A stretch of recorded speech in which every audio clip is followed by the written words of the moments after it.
सच में दोस्तों, दिसंबर जनवरी की इस कपकपाती ठंड में कुछ भी करने का मन नहीं करता है। पर जरा सोचिए, इस कपकपाती ठंड में एक किसान रातों में अपने खेतों की फसल की रक्षा किस प्रकार करते हैं। तो ये कहानी एक किसान के इस ठंड में अपने खेतों की रक्षा किस प्रकार करते हैं उसको बतला रहे हैं। कहानी प्रसिद्ध लेखक मुंशी प्रेमचंद जी द्वारा लिखा गया है। तो आइए कहानी को प्रारंभ करते हैं। हल्कू ने आकर स्त्री से कहा, सहना आया है, लाओ जो रुपए रखे हैं उसे दे दूं, किसी तरह गला तो छूटे। मुन्नी झाड़ू लगा रही थी, पीछे फिरकर बोली, 3 ही रुपये तो हैं, दे दोगे तो कंबल कहाँ से आवेगा। माघ पूस की रात हाड़ में कैसे काटेंगे। हाड़ से मतलब यहाँ हड्डियों से है।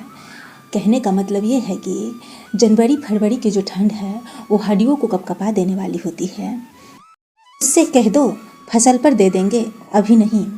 हल्कू एक क्षण अनिश्चित दशा में खड़ा रहा। वो सिर पर आ गया, कंबल के बिना रात को वह किसी तरह नहीं रहा जा सकता।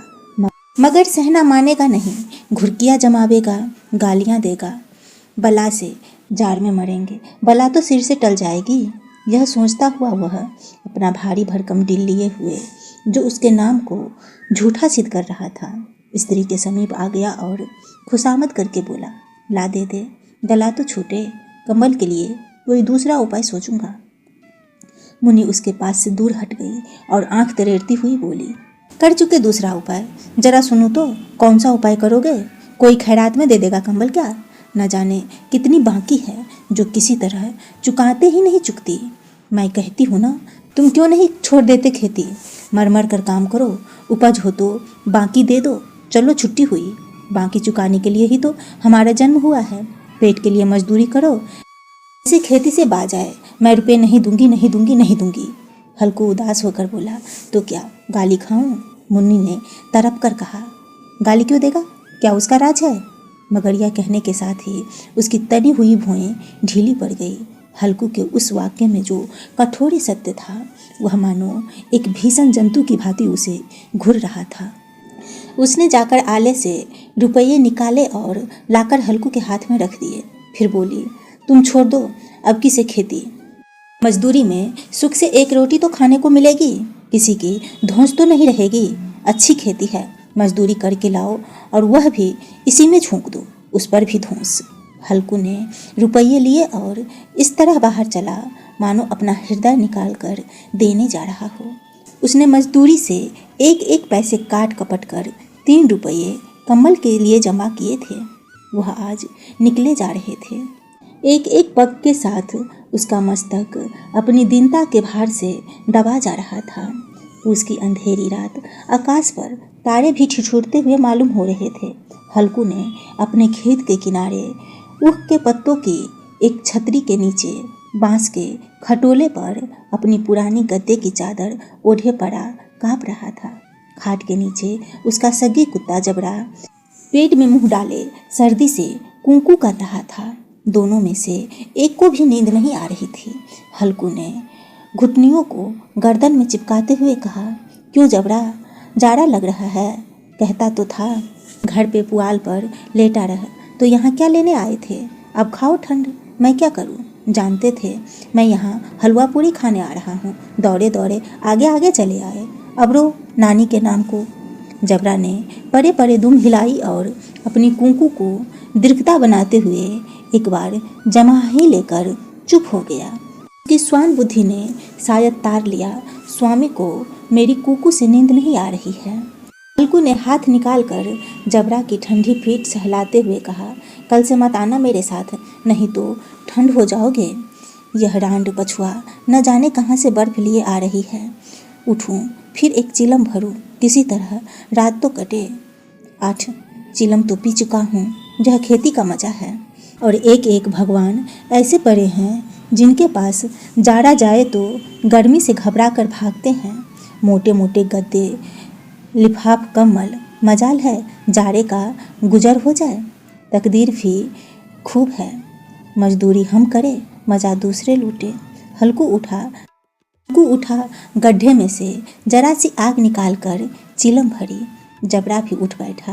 हल्कू ने चीलम पीते हुए कहा, पिएगा चीलम? जार तो क्या जाता है, जरा मन बदल जाता है। जबरा ने उसके मुख की ओर प्रेम से छलकती हुई आंखों से देखा। हल्कू, आज और जार खा ले, कल से मैं यहाँ पुआल बिछा दूंगा, उसी में घुसकर बैठना, तब जाड़ा नहीं लगेगा। जबरा ने अपने पंजे उसकी घुटनियों पर रख दिए और उसके मुंह के पास अपना मुंह ले गया। हल्कू को उसकी गर्म सांस लगी। चीलम पीकर हल्कू फिर से लेट गया और निश्चय करके लेटा कि चाहे कुछ हो, अब भी सो जाऊंगा। पर एक ही क्षण में उसके हृदय में कंपन होने लगा। कभी इस करवट लेटा तो कभी उस करवट, पर जाड़ा किसी पिचास की भांति उसकी छाती को दबाए हुए था। जब किसी तरह न रहा गया तो उसने जबरा को धीरे से उठाया और उसके सिर को थपथपा कर उसे अपनी गोद में सुला लिया। कुत्ते की देह से जाने कैसे दुर्गंध आ रही थी, पर वह उसे अपनी गोद में चिपटा हुए ऐसे सुख का अनुभव कर रहा था जो इधर महीनों से उसे न मिला था। जबरा शायद यह समझ रहा था कि स्वर्ग यही है, और हल्कू की पवित्र आत्मा में तो उस कुत्ते के प्रति घृणा के गंध तक नहीं थी। अपने किसी अभिमित्र या भाई को भी वह इतनी तत्परता से गले नहीं लगाता। वह अपनी दीनता से आहत न था जिसने आज उसे इस दशा को पहुंचा दिया। नहीं, इस अनोखी मैत्री ने जैसे उसकी आत्मा के सब द्वार खोल दिए थे और उनका एक एक अणु प्रकाश से चमक रहा था। सहसा जबरा ने किसी जानवर की आहट पाई। इस विशेष आत्मीयता ने उसमें एक नई फुर्ती पैदा कर दी। जो हवा के ठंडे झोंकों को तुच्छ समझती थी, वह झपट कर उठा और छपड़ी से बाहर जाकर भौंकने लगा। हल्कू ने उसे कई बार चुप कराकर बुलाया, पर वह उसके पास न आया। हाड़ में चारों तरफ दौड़ दौड़ कर भौंकता रहा। एक क्षण के लिए भी आ जाता तो तुरंत ही फिर दौड़ता। कर्तव्य उसके हृदय में अरमान की भांति उछल रहा था। घंटा और गुजर गया। रात ने शीत को हवा से धंधकाना शुरू किया। हल्कू उठ बैठा और दोनों घुटनों को छाती से मिलाकर सिर को उसमें छिपा लिया। फिर भी ठंड कम न हुई। ऐसा जान पड़ता था सारा रक्त जम गया है, धमनियों में रक्त की जगह हिम बह रहा है। उसने झुककर आकाश की ओर देखा। अभी कितनी रात बाकी है। सप्तर्षि अभी आकाश में आधे भी नहीं चढ़े।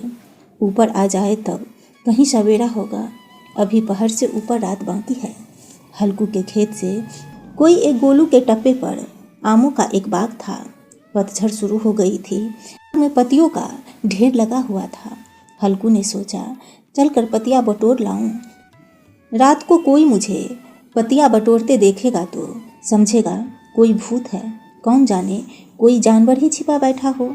मगर अब तो बैठा नहीं जा रहा।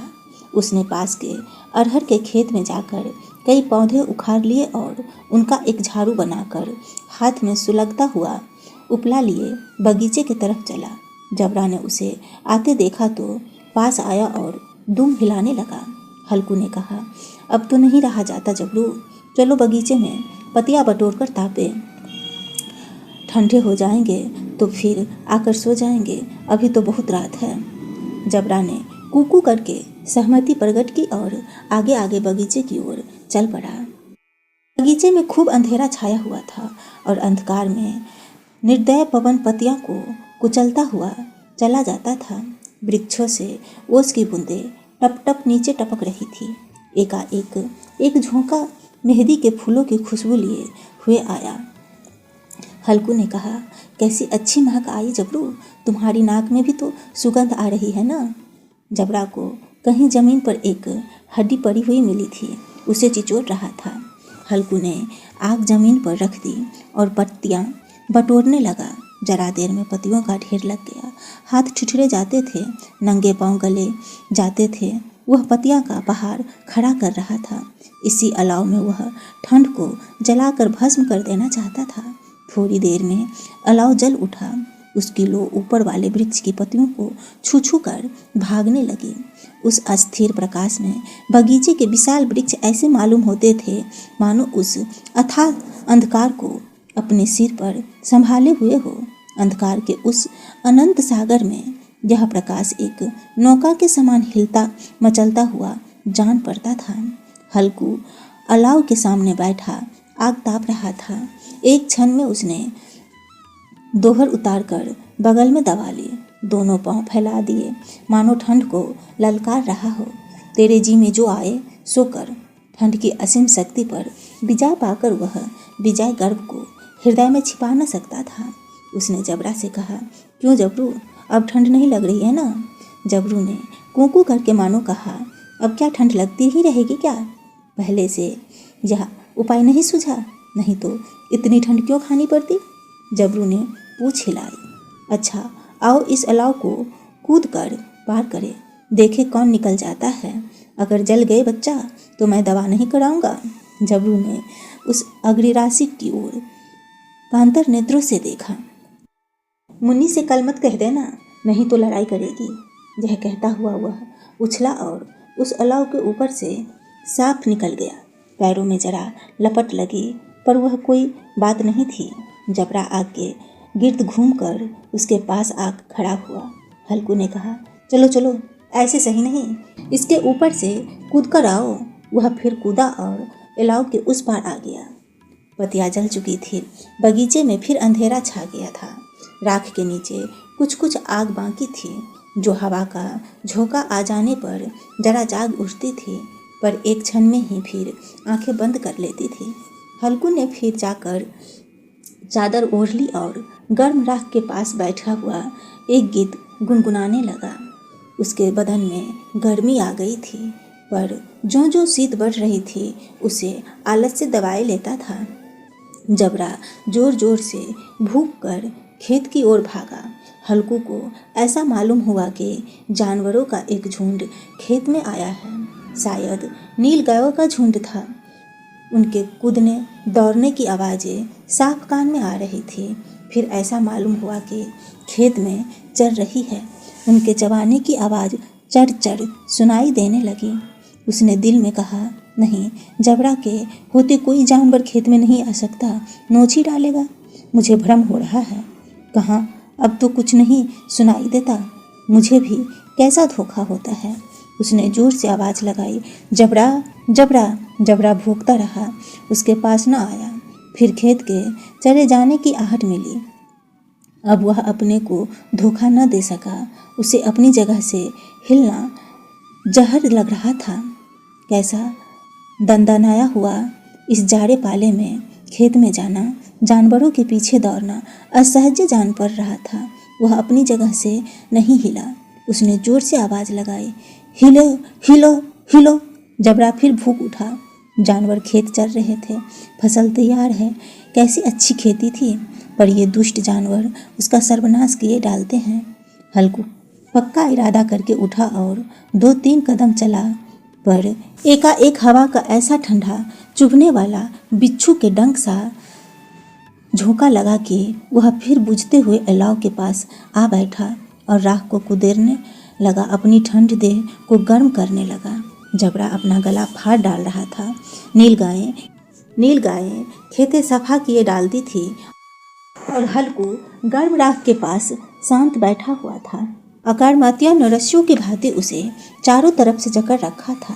उसी राख के पास गर्म जमीन पर वह चादर ओढ़कर सो गया।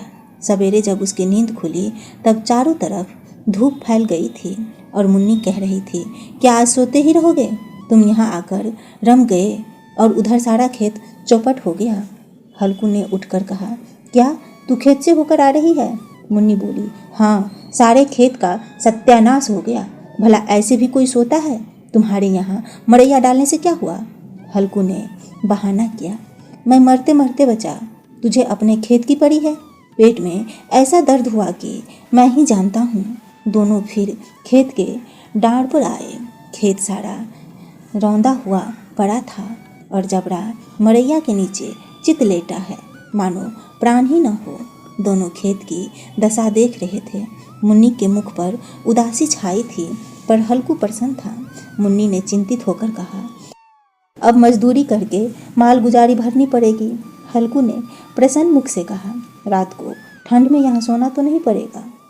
इसी के साथ यह कहानी समाप्त हुई। मिलते हैं हम आपसे अपने अगले कहानी में। तब तक के लिए नमस्कार।